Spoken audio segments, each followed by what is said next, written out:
পিঠাগুড়িৰ লগত বাৰু পকা কঁঠাল খাই ভাল পায়নে? এটা বেলেগেই জুতি নহয়নে?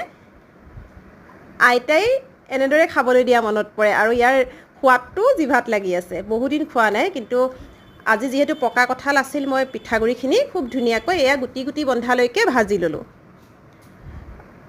আৰু এয়া পকা কঁঠালৰ লগত খাবলৈ বুলি ল'লোঁ। আচলতে আজিকালি ল'ৰা ছোৱালীয়ে অৱশ্যে খাই পোৱাই নাই বা খাবলৈ সুবিধাও পোৱা নাই। মই আজি ভাবিলোঁ যিহেতু কঁঠাল আছে, পিঠাগুড়ি কেইটামান ভাজি দিওঁ আৰু ল'ৰা দুটাক অকণমান ইয়াৰ সোৱাদ ল'বলৈ দিওঁ, কাৰণ সিহঁতিও খাই পোৱা নাই। সেইকাৰণে এয়া এখন থালত মই মুড়ি আৰু পিঠাগুড়ি আৰু কঁঠাল, আনখনত এয়া বাতিটোত আকৌ অকণমান গাখীৰ দি পিঠাগুড়িখিনি দিছোঁ।